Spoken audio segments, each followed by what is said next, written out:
देखो अभी कुछ दिनों में एंटमैन क्वांटामेनिया रिलीज होने ही वाला है और ये मूवी एमसीयू के फ्यूचर के लिए बहुत इंपॉर्टेंट होने वाली है। जैसे आयरन मैन था फेज 1 के लिए, ठीक वैसे ही एंटमैन फेज 5 के लिए होगा। और क्योंकि ये एक एमसीयू की मूवी है तो ऐसा तो होने वाला है नहीं कि तुम्हारे सिर्फ एक मूवी को देखने से ही काम बन जाए। तुमको एक मूवी को समझने के लिए उससे पहले के मूवीज को देख के उसको समझना पड़ेगा, तब जाके तुम किसी नए मूवी को समझ पाओगे अच्छे से। और सिर्फ क्वांटामेनिया को समझने के लिए तो तुम्हें एमसीयू के सीरीजेस को भी देखना पड़ेगा, जो आई डोंट थिंक कि अभी पॉसिबल है किसी के लिए भी, अनलेस कि तुम पूरा फेज 4 को देख के झेल चुके हो, तब बात अलग हो जाती है। बट अगर तुमने ये सब कुछ नहीं देखा है तो इस वीडियो में मैं तुमको क्वांटामेनिया को समझने के लिए जितना कुछ भी नेसेसरी बेसिक थिंग्स है वो सब बता दूंगा, ताकि तुमको मूवी को देखने में आसानी हो। और अगर तुम सब कुछ पहले से जानते हो तो तब भी तुम इस वीडियो को देख सकते हो एक रिमाइंडर की तरह। So let's start. ये पूरा कहानी शुरू होता है हैंक पिम से, जिन्होंने पिम पार्टिकल को बनाया था। ये पिम पार्टिकल बेसिकली किसी भी इंसान को या फिर किसी भी ऑब्जेक्ट को साइज में या तो छोटा या बड़ा कर सकता है। और हैंक पिम सबसे पहली बार इसी से 2 सूट बनाए थे,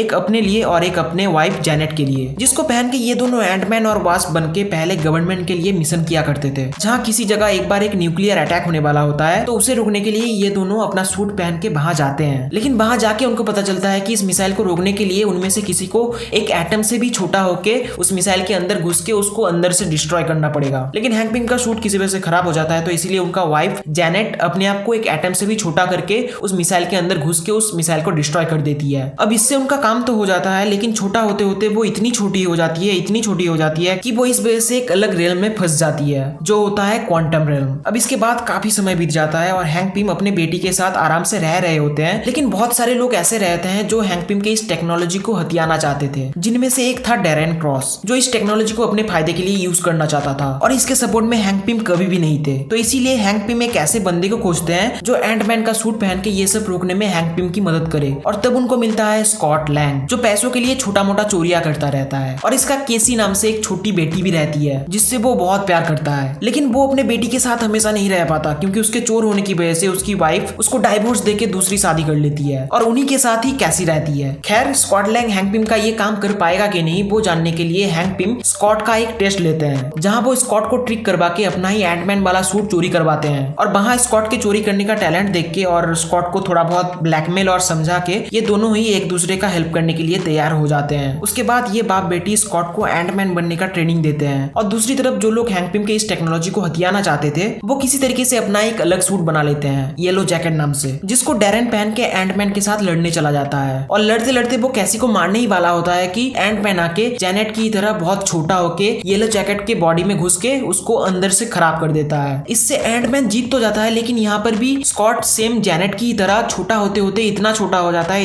जाता है कि वो चाह करके भी बड़ा नहीं हो पा रहा था। तो इसीलिए वो अपना दिमाग लगाता है और अपना एक पिम कैप्सूल अपने सूट में इंजेक्ट करके बटन दबा के अपने आप को नॉर्मल कर पाता है। और ऐसे ही वो बनता है एक सुपर हीरो एंटमैन। उसके बाद एंटमैन सिविल वॉर में कैप्टन अमेरिका के साइड से लड़ा, जहाँ उसे इसके लिए हाउस अरेस्ट करवा दिया गया। और इधर जब हैंक पिम ये रियलाइज करते हैं कि स्कॉट अगर क्वांटम रेलम में जाके फिर से वापस आ सकता है तो फिर जैनेट भी तो आ सकती है ना। तो इसीलिए हैंक पिम अपने जीनियसनेस को काम में लगा के एक टनल बनाते हैं जिससे सेफली क्वांटम रेलम में जाया जा सकता है। लेकिन जैनेट को ढूंढने के लिए उनको चाहिए था जैनेट का पिन पॉइंट लोकेशन, जो स्कॉट के दिमाग में जैनेट ने डाल दिया था जब वो कुछ सेकंड के लिए क्वांटम रेलम में फंसने ही वाला था। तो इसीलिए हाउस अरेस्ट होने के बाद भी हैंक पिम स्कॉट से मिलते हैं और एट लास्ट उसके मदद से हैंक पिम क्वांटम रेलम में जाके जैनेट को वहां से ले आते हैं। उसके बाद स्कॉट एक क्वांटम पार्टिकल को कलेक्ट करने के लिए फिर से क्वांटम रेलम में जाता है, लेकिन इस बार वो वहां जाके फंस के रह जाता है, क्योंकि वो क्वांटम रेलम में गया था हैंक पिम के बनाए हुए टनल से, जिसको बाहर से कंट्रोल किया जाता है। लेकिन तब क्योंकि थैनोस के स्नैप की वजह से यूनिवर्स का आधा पॉपुलेशन गायब हो गया था, तो इसीलिए यूनिवर्स के आधे पॉपुलेशन के साथ साथ पूरा हैंक फैमिली भी गायब हो गया था। तो स्कॉट इस वजह से क्वांटम रेलम में 5 घंटे के लिए फंस जाता है। और क्योंकि क्वांटम रेलम और रियल वर्ल्ड में टाइम बिल्कुल अलग चलता है, तो इसीलिए वहां के 5 घंटे रियल वर्ल्ड के 5 सालों के बराबर थे। और रियल वर्ल्ड के 5 सालों बाद एक चूहे ने गलती से उस टनल वाले मशीन को एक्टिवेट कर देता है, जिस वजह से एंटमैन रियल वर्ल्ड में वापस आ पाता है। और आते ही जब उसे थैनोस के कर्म कांडों के बारे में पता चलता है, तब वो सीधा अपने बेटी के पास जाता है, जो अभी उतनी छोटी नहीं रही, क्योंकि उन 5 सालों में वो छोटी बच्ची बड़ी हो गई है। फिर उसके बाद एंटमैन अपने आप को जितना हो सके उतना संभालता है और उसके बाद वो एवेंजर्स टावर में जाके एवेंजर्स को टाइम मशीन का आइडिया सबसे पहली बार सजेस्ट करता है, जिससे प्रोफेसर हल्क, टोनी स्टार्क और रॉकेट मिल के एक टाइम मशीन बनाते हैं और गायब हुए पूरे 50% पॉपुलेशन को फिर से वापस ले आने के लिए एवेंजर्स टाइम में पीछे जाके पास्ट से इन्फिनिटी स्टोन्स कलेक्ट करने जाते हैं, जहां पहले टेज़रेक्ट यानी कि स्पेस स्टोन उनके एक छोटे गलती की वजह से उनके हाथों नहीं आ पाता, जिसको एवेंजर्स 1 का लोकी लेके वहां से भाग जाता है, जिससे एक टाइमलाइन ब्रांच क्रिएट हो जाता है because this is not suppose to happen. और इसी वजह से लोकी को TVA नाम का एक टाइम मैनेजमेंट ऑर्गेनाइजेशन पकड़ लेता है, जिनका मेन काम ये होता है कि जो कुछ भी नहीं होना होता है वो अगर किसी रीजन की वजह से हो जाता है तो उस चीज को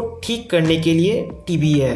और क्योंकि लोकी का वहां से टेज़रेक्ट लेके भाग जाना was not suppose to happen, तो इसीलिए TVA लोकी को पकड़ के अपने पास ले आते हैं, जहां लोकी उसके ही बहुत सारे अलग अलग वेरिएंट से मिलता है। उसके बाद उसे पता चलता है कि उसका एक और वेरिएंट है सिल्वी नाम से, जिससे मिलके ये दोनों TVA के क्रिएटर को ढूंढने लगते हैं। और वहां इन दोनों को मिलता है ही हु रिमेन्स, जो कि कैंग का ही एक अलग वेरिएंट है। और ये वाला कैंग इन दोनों को बताता है कि उसी ने एक मल्टीवर्सल वार में अपने अलग अलग वेरिएंट को हरा के एक जगह कैद करके रख दिया है, ताकि फिर से मल्टीवर्सल वार ना हो। और जितना कुछ भी आज तक हुआ है वो सब कुछ उसी ने करवाया है। और ये भी कि उसे अगर मार दिया गया तो वो सारे कैंग्स जिनको वो कैद करके रखा है वो सारे आजाद हो जाएंगे, जिससे फिर से एक मल्टीवर्सल वार शुरू हो सकता है। लेकिन क्योंकि उसका एज अभी बहुत बहुत ज्यादा है तो इसीलिए वो अभी इतना बड़ा रिस्पॉन्सिबिलिटी नहीं लेना चाहता, जिस वजह से वो इन दोनों को TVA नाम का इस पावरफुल ऑर्गेनाइजेशन को संभालने का ऑफर देता है। अब सिल्वी क्योंकि कैंग की वजह से अपने पूरे लाइफ में सिर्फ दुख ही झेला है, तो इसीलिए वो बदला लेने के लिए कैंग को मार देती है, जिससे अभी वो सारे कैंग्स रिलीज हो चुके हैं जिनको ही हू रिमेन्स कैद करके रखा था। और उन्हीं सारे कैंग्स में से वॉरियर कैंग को हमें क्वांटामेनिया में दिखाया जाएगा। और भी कुछ बातें हैं जो तुमको जान लेना चाहिए इस मूवी को समझने के लिए, वो मैं बता देता हूँ कि वैंग वू नाम का एक बंदा रहता है जिसको बहुत पुराना बट बहुत पावरफुल 10 रिंग्स मिलता है, जिसको पहन के वो कई सदियों तक जिंदा रह के वर्ल्ड को कई बार कॉन्कर कर चुका है, जिस वजह से उसका नाम पड़ जाता है द मैंडरिन। लेकिन वो एक टाइम पे आके ये सब छोड़ के एक लड़की से शादी कर लेता है, जिससे उसको एक लड़का और एक लड़की होती है। लेकिन एक दिन वैंग वू के दुश्मन उससे बदला लेने के लिए उसके घर में आके उसके वाइफ को मार देते हैं, तो इसीलिए इस बार वो बदला लेने के लिए फिर से 10 रिंग्स को पहन लेता है। और कई साल वो रिंग्स पहने रहने की वजह से उसके ऊपर वो रिंग्स हावी होके उसको ऐसा फील करवाता है कि उसका वाइफ अभी भी जिंदा है और उसे उसके वाइफ के लोगों ने किसी मिस्टीरियस जगह पे कैद करके रखा है। तो इसीलिए वो अपने वाइफ को बचाने के लिए वहां हमला कर देता है, जिसे रोकने के लिए उसका बेटा सैंग-ची उसका सामना करता है और एक बहुत ही कूल फाइट सीक्वेंस के साथ ये दोनों आपस में लड़ते हैं। अब एक्चुअली में उस मिस्टीरियस जगह पे जहाँ पे वैंग वू को लगता था कि वहाँ पे उसकी वाइफ कैद है, वहाँ एक खतरनाक क्रिएचर कैद था और वही उसकी वाइफ बन के उसको आवाज देता था। खैर वो इतने सालों से आवाज सुन के वो पागल हो गया था और तो इसीलिए वो किसी ना किसी तरीके से वो मिस्टीरियस जगह का दरवाजा खोल देता है, जिससे वो खतरनाक क्रिएचर आजाद हो जाता है। और तब वैंग वू को समझ आता है कि